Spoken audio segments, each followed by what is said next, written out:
Good day, everyone. I hope everybody's good.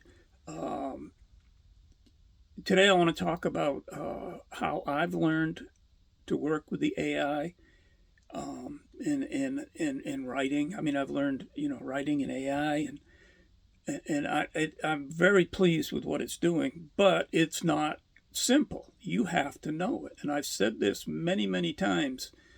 If you're afraid of losing your job to AI, learn it because you're going to have somebody behind it. They dumb managers, which there's plenty of them out there, will probably say, "Oh, we don't need anybody to run AI. It'll run by itself," and they'll fire everybody. And then they'll realize, "Oh, now these dumb managers may or may not want to call these people back and say, "Gee, we made a mistake. Can you come back?"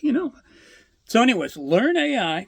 It's the next thing. It's coming. I mean, that's it. It's already replacing jobs, and it's not going to get any easier.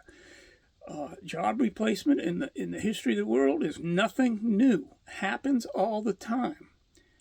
I heard something one time. I was talking about making screws way back, where you would individually hand make a wood screw or a machine screw for that matter. You might have your own dies and stuff, but they were your screws. And you'd have 20 people on a bench making wood screws. And then all of a sudden, somebody made a wood screw machine. And next thing you know, they're not buying screws from you anymore. They're buying them from somebody else who's making them all exactly the same for next to nothing. And so there goes all those jobs. But that's the way it is. Maybe you buy the screw machine and then you start selling them, but you still laid off a bunch of people. But that's the way life goes. That's it. That's the way it is. So, yeah, I really like the way AI works with me. And like I say, you got to be careful. You don't have to be as careful telling it what to do as you do when you're programming, because it understands you better, which I really like.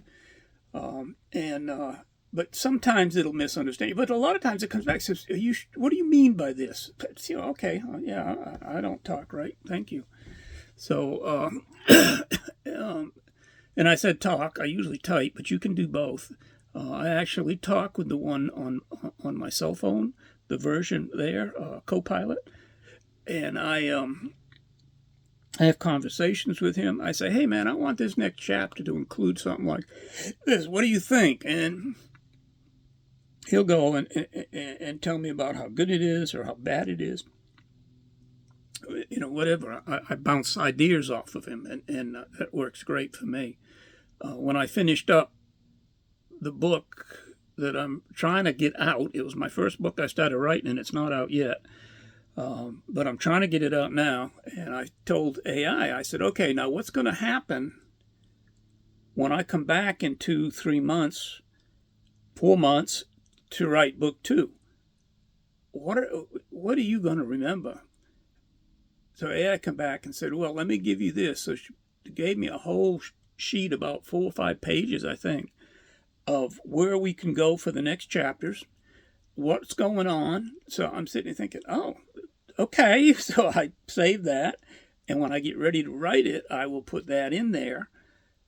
That doesn't mean I'm going to write it like it said. We'll see. We'll see how it goes. The story builds, and to say this is what chapter 10 is going to be in my new book is highly unlikely, because it builds. You're building a story. It just builds as you go along. So it's pretty good.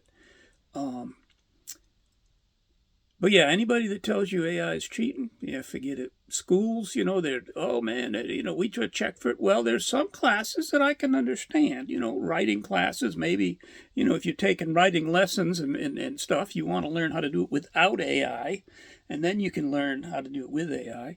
But I was talking to somebody, he said his son just graduated from an engineering class or something, and one of his professors says, "I expect you to use AI." Now, I don't know if this was an engineering class or a writing class or what it was. He says, "But I expect you to turn in twice as much work." And I also expect it to be better. So, anyways, he hired his son for less than what he pays other subcontractors to do work for him. He's an architect, so he hires subcontractors in to do stuff, and when the job's done, they go away. And he pays a lot of money for him. Well, he hired his son in for, I don't know, 30% less. And his son is tickled, because fresh out of college, making over $100 an hour. Of course he's tickled. And the other guy is he's laughing all the way to the bank. His dad is, anyway. So, anyways, all right, that's enough. Let me get out of here. I hope everybody has a good weekend, and I will see you next time.